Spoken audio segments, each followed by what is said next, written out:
प्रेक्षकांनो, लग्नानंतर होईलच प्रेम या मालिकेचा आजचा भाग सुपरहिट ठरला आहे. तसेच उद्याच्या भागामध्ये सुद्धा जबरदस्त ट्विस्ट आपल्याला पाहायला मिळणार आहेत.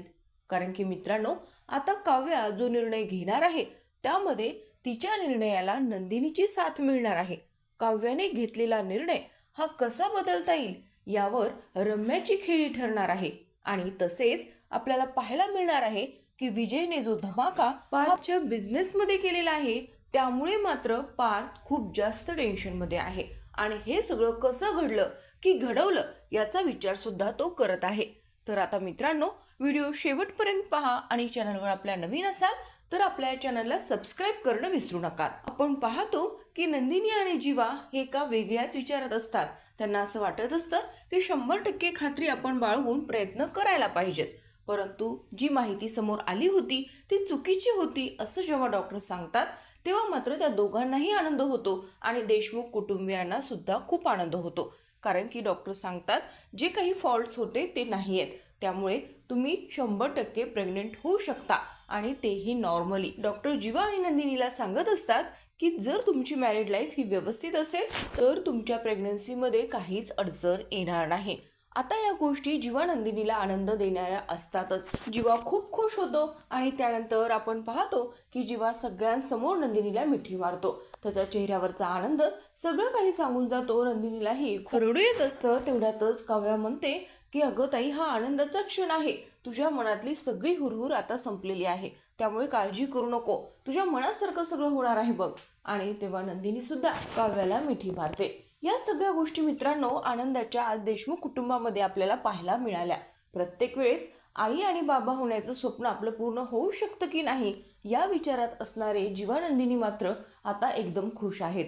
परंतु त्याचबरोबर एक गोष्ट आपल्याला पाहायला मिळते ती म्हणजे काव्याच्या मनातील प्रश्नांचं उत्तर हे तिला आणखी मिळालेलं नसतं.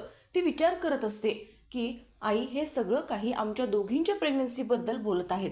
कारण की मानिनी म्हणत असते, चला आता मी माझ्या दोन्ही सुनांच्या मुलांना खेळवणार आहे. आता हे सगळं काही माझ्या मनासारखं घडत आहे बघा. आणि ती दोघींनाही जवळ घेते. तेव्हा मात्र काव्याला हेच प्रश्न सतावत असतात. जो मी विचार करते त्याबद्दल मी काय करायला पाहिजे हे काव्यालाच कळत नसतं. खरंच मी आई होण्याचं स्वप्न माझं पूर्ण करू शकते का? आणि त्याचबरोबर माझं जे मोठं स्वप्न आहे, जे सर्वात मी अगोदर पाहिलं त्या स्वप्नाचं काय? हा सगळाच विचार आपण पाहतो की काव्याच्या मनामध्ये येत असतो. काय करावं हे तिला कळत नसतं. परंतु जीवा नंदिनीमुळे ती मात्र जाम खुश असते.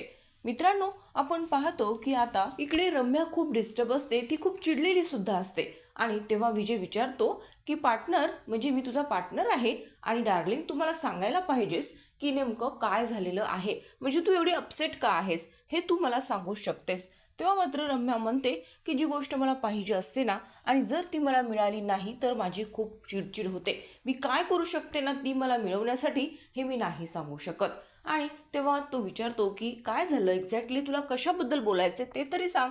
आणि तेव्हा रम्या सांगते की मी प्रेझेंटेशन बनवलं होतं परंतु पार्थने ते मला प्रेझेंटेशन देऊ नको असं सांगितलं आणि त्याने दुसऱ्या मुलाला सांगितलं जो की रोहित आहे आणि तो इंटर्न आहे, त्याला कसलाही अनुभव नाही आहे, तरी सुद्धा त्या मुलाने प्रेझेंटेशन दिलं आहे. हे किती चुकीचं आहे. 2 आठवडे मी त्या प्रेझेंटेशनसाठी तयारी करत होते आणि आता ही संधी माझी नाही आहे हे जेव्हा मला समजतं तेव्हा मला काय वाटत असेल.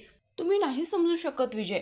तेव्हा मात्र विजय एक वाक्य बोलून जातो की तू फक्त एकच विजय बघितलास. या विजयच्या आतमध्ये असलेली असंख्य विजय आणि त्याचे वेगळे विचार हे तुला माहीत नाहीत रम्या.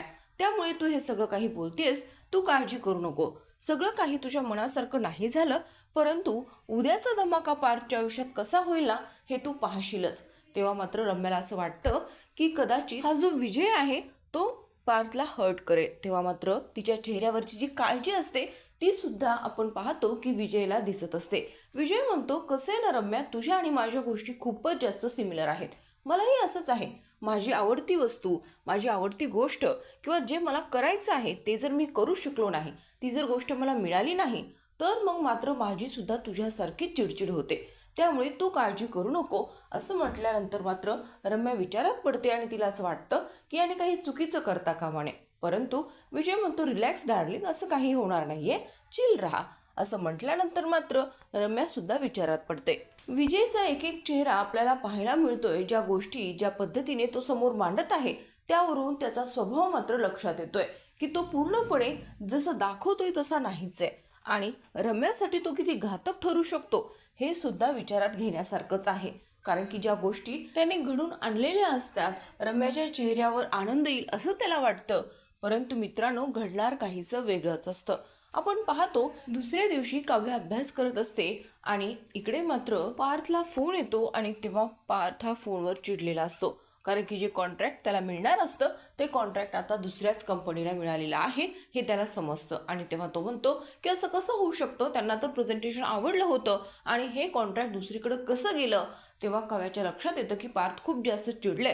काव्या त्यांना शांत व्हायला सांगते, परंतु पार्थचा राग मात्र काही शांत केला होत नाही. कारण की हे कॉन्ट्रॅक्ट मिळणं खूप आवश्यक होतं आणि असं होता कामा नये आणि हे घडलंच कसं हेच त्याला कळत नाही. आणि तेव्हा मात्र काव्या शांतपणे पार्थला जवळ घेते आणि त्यांचा हात तिच्या पोटावर ठेवते आणि ती काउंट करत असते. जसं जसं ती काउंट करते पार्थचा राग थोडासा शांत होतो आणि तेव्हा तिच्या लक्षात येतं की ज्या प्रेझेंटेशनसाठी रम्याने तयारी केली होती ते प्रेझेंटेशन रम्यानं न देता दुसरंच कोणीतरी दिलं होतं. आणि हे का घडलं असं विचारल्यानंतर पार्थ म्हणतो की हो, हे माझ्या मनासारखं होतं म्हणून मी ठरवून ते केलं होतं. परंतु पार्थला या गोष्टीचं आश्चर्य वाटतं आणि तो म्हणतो की काव्या, तुम्ही म्हणाला होतात की हे सगळं जे आहे ना, म्हणजे बाळ होण्याचा निर्णय जो आहे यामध्ये तुम्हाला असं वाटत होतं की आपण दुरावले जाऊ, आपल्यामध्ये भांडणं होतील, परंतु बघितलं ना आता जे काही घडलंय ते तुम्ही सुद्धा खूप छान पद्धतीने अनुभवलंय. म्हणजे बाळामुळेच आपल्यामध्ये भांडणं तर होणं शक्यच नाही, परंतु थोडाफार राग रुसवा जो आहे तो सुद्धा सहज दूर होऊ शकतो. बाळामुळे आज माझा राग सुद्धा शांत झाला. आणि त्यानंतर मात्र तो म्हणत असतो की म्हणजे त्या बाळालाही समजायला पाहिजे की मी काही रागीट नाही बाबा, म्हणजे हा जो बोका आहे तो शांतच आहे, मांजर मात्र नेहमी फिसकारलेली असते. त्यानंतर काव्या सुद्धा हसत असते. ती पार्थला समजावते की काळजी करू नका, त्यांनी टेन्शन घेऊ नका. त्यानंतर पार्थ ऑफिसला जाणार असतो आणि इकडे मात्र काव्याच्या मनामध्ये परत तीच हुरहुर तयार होते. कारण की आई होण्याचं स्वप्न हे मी विचार करते की माझ्याकडनं पूर्ण होऊ शकतं की नाही, परंतु त्याचबरोबर मी असं काही करते की याचा मी विचारच करू शकत नाही. जी सिच्युएशन तिने आता घडून आणली यामध्ये तिच्या मनात विचारच आला नाही आणि यामध्ये हेच माझं चुकत आहे असं सुद्धा काव्याला वाटत असतं. काय करू, मी आज सांगू का घरी, असं सुद्धा काव्या विचार करत असते. कारण की जर मी नाही सांगितलं तर या गोष्टी आणखीन वाढत जातील. मी खरंच आई होण्यासाठी तयार नाही आहे, माझं स्वप्न मला पूर्ण करायचं आहे. आणि तेव्हा आपण पाहतो की तिचे जे बुक्स असतात ते सुद्धा एका वाऱ्याच्या झुळकाप्रमाणे त्यांची पानं पलटत असतात आणि युनिव्हर्स मला काहीतरी सांगते असं काव्या समजू लागते. तिला असं वाटत असतं की युनिव्हर्सच्या सुद्धा हेच म्हणत आहे की मी अभ्यास करायला पाहिजे आणि अभ्यासाकडेच मी लक्ष द्यायला पाहिजे, माझं स्वप्न पूर्ण होण्याकडेच मी लक्ष केंद्रित करायला पाहिजे, असं मात्र आपण पाहतो की काव्याच्या मनात येत असतं. आणि ती विचार करते की नाही, आता खूप झालं, हे सगळं थांबलं पाहिजे आणि मी निर्णय घेणारच आहे, मला नकोय. यासाठी मी अगोदर घरच्यांना सांगू की अगोदर डॉक्टरांना भेटू, हे सुद्धा काव्या विचार करत असते. मित्रांनो, इकडे मात्र आपण पाहतो की आता ज्या पद्धतीने नंदिनीने गोष्टी पूर्ण करण्यासाठी म्हणजे आई होण्यासाठी तिचे जे प्रयत्न असतात त्या प्रयत्नांना यश देण्यासाठी ती मंदिराच्या फेऱ्या अनवाणी पाणी करत असते. आणि तेव्हा जीवा म्हणतो सुद्धा की अगं नंदिनी, आता झालंय ना, आपलं ठरलंय ना, डॉक्टरांनी सगळं क्लिअर केलंय, मग आता कशासाठी. तेव्हा मात्र नंदिनी म्हणते असं नाही आहे, म्हणजे गरज सरो वैद्य मरो अशी मी नाही आहे. आणि जर हा जो चमत्कार आहे हा जर असाच घडला असेल, म्हणजे माझ्या आणि देवाच्या भेटीमुळे जर घडला असेल, तर मग मी असं नाही ना करायला पाहिजे, मी त्यांना भेटायला पाहिजे. जोपर्यंत गुड न्यूज ही आपल्या हातात पडत नाही तोपर्यंत मी माझे प्रयत्न सोडणार नाही आहे, असं नंदिनी बोलते. त्यानंतर जीवा म्हणतो हो, ते तर होणारच आहे, कारण की आपल्या दोघातले जे स्पेशल क्षण आहेत ते आपण कधीच मिस केलेले नाही आहेत. तेव्हा जीवाने सुद्धा पायात काहीच घातलेलं नसतं आणि जीवा म्हणतो हे सुद्धा मी तुझ्यासाठी आणि आपल्या होणाऱ्या बाळासाठी करतोय नंदिनी, कारण की असं त्याला वाटतं का म्हणे की बाबाने असं काहीच केलं नाही, माझ्या आईने तर खूप काही केलं आहे, त्यामुळे आपण दोघं सुद्धा हे करणार आहोत. आपण पाहतो की जीवा आणि नंदिनी हे दोघेजण सुद्धा मंदिराच्या दिशेने जातात. जीवाचे विचार ऐकून नंदिनी मात्र त्याची नजर काढते की माझ्या नवऱ्याला कुणाचीही नजर लागू नये. त्यानंतर मात्र आपण खूप मोठा ट्विस्ट मालिकेत पाहतो, जसं की पार्थ आणि बाकी सर्वजण हे ब्रेकफास्टसाठी तिथे बसलेले असतात. तेव्हा मात्र पार्थ सांगतो की असं घडलं आहे आणि ते कॉन्ट्रॅक्ट आपल्या हातातून गेलं आहे. तिथे रम्या सुद्धा असते. आणि तेव्हा रम्या असं दाखवते की तिला काहीच माहीत नाहीये आणि खरं तर तिला या सगळ्या गोष्टीची काहीच कल्पना नसते. ती फक्त हाच विचार करते की मी जे प्रेझेंटेशन तयार केलं होतं ते मीच द्यायला पाहिजे. त्यानंतर मानिनी म्हणते, अरे पार, तुम्ही तर म्हणता ना की बिझनेसमध्ये अशा गोष्टी होत राहतात, चल जाऊ दे, एवढा विचार करू नको. आणि तेव्हा तिथे जे काका असतात ते सुद्धा सांगतात की हो ठीक आहे, असं होऊ शकतं, एवढा विचार करता का म्हणे. परंतु ते कॉन्ट्रॅक्ट कोणाला भेटले हे कळालंय का? आणि तेवढ्यातच विजय आणि तिथे वसू आत्या येतात. त्याने मिठाईचा बॉक्स आणलेला असतो. विजयला सकाळी सकाळी पाहून मात्र रम्याचा चेहरा खरं तर पडतो, परंतु विजय म्हणतो, अरे सेलिब्रेशन होतं, गुड न्यूज होती म्हणून मी आलो आहे आणि या सगळ्या गोष्टीचा हक्क आणि माझ्या सेलिब्रेशनचा आनंद रम्या डार्लिंग सोबत होणार ना, म्हणून हा जो शुद्ध तुपातला जो मोतीचूरचा लाडू आहे हा रम्या डार्लिंगसाठी आहे. पहिला लाडू रम्या डार्लिंगच खाणार असं म्हणत तो रम्याला भरवतो. तेव्हा सगळेजण विचारतात की कसली गुड न्यूज. आणि तेव्हा विजय सांगतो की जे कॉन्ट्रॅक्ट पार्थच्या कंपनीला मिळणार असतं, म्हणजे तो तसं तिथे बोलून दाखवत नाही, परंतु तो त्या कंपनीचं नाव घेऊन सांगतो की जी रस्तोगी कंपनी होती त्यांचं जे कॉन्ट्रॅक्ट आहे ते आम्हाला आता मिळालेलं आहे, ते विजय एंटरप्राइजेसला मिळालेलं आहे. हे असं ऐकल्यानंतर मात्र विजयचा चेहरा हा पार्थकडे वळतो. पार्थला धक्का बसतो, कारण की पार्थच्या लक्षात येत नाही हे घडलं कसं.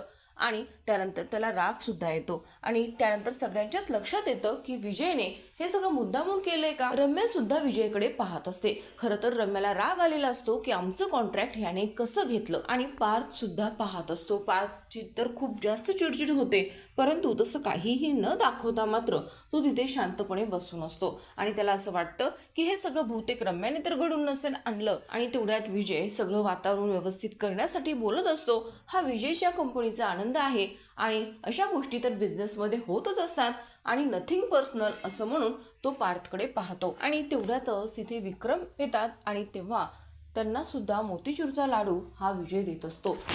तेव्हा मात्र विक्रम म्हणतात की तुझ्या यशाचं कौतुक आहे, परंतु माझ्या घरात सेलिब्रेशन कशाचं करायचं आणि कशाचं नाही हे मी ठरवतो. आणि त्याने जो मोतीचूरचा लाडू आणलेला असतो तो विक्रम खात नाहीत. आणि त्यानंतर मात्र विजय म्हणतो की ठीक आहे, चला सेलिब्रेशन झालं माझं, मला खूप आनंद झाला तुमच्यासोबत टाइम स्पेंड करून, आता मी निघतो असं म्हणून तो तिथून निघून जातो. परंतु आता विक्रमला खूप जास्त राग आलेला असतो, कारण की त्यांना माहीत असतं की हे कॉन्ट्रॅक्ट पार्थच्या कंपनीला मिळणार आहे. तर मग हे घडलं कसं यावर प्रश्न हे ते विचारतात. आणि त्यानंतर आपण पाहतो की विक्रम बोलून गेलेले असतात की मी आणखीन जिवंत आहे, त्यामुळे या घराचे निर्णय, या घराचं सेलिब्रेशन हे मी ठरवतो. आणि हे काही वसू आत्याला आवडलेलं नसतं. वसू आत्या विचारतात की असं काय, तू असं का बोलला त्याला. त्यानंतर विक्रम म्हणतो की हे जे कॉन्ट्रॅक्ट होतं हे आपल्या कंपनीला मिळणार होतं आणि यासाठी खूप तयारी सुद्धा झाली होती. हे घडलं कसं पार्थ, आणि का घडलं, तुझं लक्ष कुठे आहे, असं सुद्धा विक्रम पार्थवर ओरडतात. तेव्हा मात्र पार्थ म्हणतो की हो मी पाहून घेतो. तेवढ्यात विचारण्यात येतं की प्रेझेंटेशन दिलं कोणी होतं. तेव्हा पार्थ सांगतो की ते प्रेझेंटेशन रोहितने दिलं होतं. तेव्हा विक्रम विचारतात की हे तर रम्या करणार होती, मग का, आणि त्या रोहितला काय एक्सपिरियन्स आहे. तेव्हा मात्र आपण पाहतो की त्यानंतर मात्र रम्या या सगळ्या गोष्टी सारासारो करण्याचा प्रयत्न करते, परंतु पार्थ म्हणतो की रम्या खोटं बोलू नको, प्रेझेंटेशन कोणी करायचं हा माझा निर्णय झालेला होता. आणि त्यानंतर विक्रम हे पार्थवर चिडतात की ह्या अशा चुका केल्याने काही होणार नाहीये, असं नाही व्हायला पाहिजे. आणि तेव्हा मानिनी वातावरण शांत करण्याचा प्रयत्न करते, परंतु विक्रमला राग आलेला असतो आणि तो म्हणतो की त्याने हे जे कॉन्ट्रॅक्ट आहे विजयने हे हिसकावून घेतलेलं आहे आणि हे असं बरोबर नाहीये पार्थ, तेव्हा तुमच्या गोष्टी लक्षात यायला पाहिजेत असं म्हणून ते तिथून निघून जातात. आणि रम्याला सुद्धा राग आलेला असतो. सगळेजण तिथून जातात आणि तेव्हा पार्थ सुद्धा काही न खाता ऑफिसला निघून जातो. आणि त्यानंतर वसू आत्याकडे मात्र रम्या पाहत असते. तुला कळत नाहीये का गं, आणि तू त्या विजयला इथे कशाला घेऊन आलीस, त्याने किती मोठं नुकसान केलं आहे आणि आपल्या कंपनीला मिळणारं कॉन्ट्रॅक्ट हे त्याने घेतलं आहे आणि हे त्याने मुद्दामून केलंय. तेव्हा मात्र वसू म्हणते हे तुला कळत नाहीये, चल रूममध्ये चल, मी तुला सांगते. आता मात्र हा प्लॅन जो असतो तो मुद्दामून विजयने रम्यासाठीच बनवलेला असतो, म्हणजे इथून पुढे पार्थचं धाडस होणार नाही असं कोणालाही प्रेझेंटेशन देण्याचं, कारण की जी मेहनत रम्याने घेतली होती, रम्या याबद्दल विजयला बोललेली होती आणि म्हणून विजयने हे सगळं काही केलं आहे. ही गोष्ट मात्र वसू ही रम्याला समजावून सांगते आणि विजय काय करू शकतो हे सुद्धा आता रम्याच्या लक्षात आलेलं असतं. परंतु रम्या ही पार्थवर प्रेम करत असते, त्यामुळे पार्थसोबत जे काही घडलंय हे तिला आवडलेलं नाही आहे. परंतु याचा फायदा कसा करून घ्यायचा हे मात्र रम्याला चांगलं समजतं. आता यावर रम्या पुढे काय करेल आणि पार्थ हा विजयशी कसं डील करेल हे पाहणे सुद्धा इंटरेस्टिंग होणार आहे. तर आता मित्रांनो, उद्याच्या भागामध्ये आपल्याला पाहायला मिळणार आहे काव्याच्या प्रश्नाचं उत्तर हे नंदिनी तिला दाखवून देणार आहे. कारण की जेव्हा नंदिनीला काव्या बोलत असते की माझं स्वप्न मला पूर्ण करण्यासाठी आई म्हणून मला फेल व्हायचं नाहीये, परंतु माझ्या प्रश्नांची उत्तरं मला मिळत नाहीत तोपर्यंत मी हा विचार करणार नाहीये असं म्हणत काव्या तिथून जात असते, तेव्हा तिचा तोल जातो आणि तेवढ्यातच आपण पाहतो की काव्याचा नकळत हात हा तिच्या पोटावर जातो. तेव्हाच नंदिनी काव्याला दाखवून देते की बघ, सगळं काही तू विसरून तुझा हात तू तुझ्या पोटावर ठेवलास, यातच तुझं उत्तर तुला मिळालेलं आहे. आता नंदिनीमुळे काव्या पूर्णपणे आई होण्याचा विचार करू शकेल का, की पुन्हा तिचा निर्णय हा तिच्या स्वप्नामुळे बदलेल हे पाहणं इंटरेस्टिंग होणार आहे. आणि या सगळ्यामध्ये पार्थ काव्याची कसे साथ देईल हे सुद्धा आपल्याला पुढील भागात मित्रांनो पाहायला मिळणार आहे. लग्नानंतर होईलच प्रेम ही मालिका पाहण्यासाठी चॅनलला सबस्क्राईब करा. व्हिडिओ आवडला असेल तर व्हिडिओला लाईक आणि शेअर करायला मात्र विसरू नका.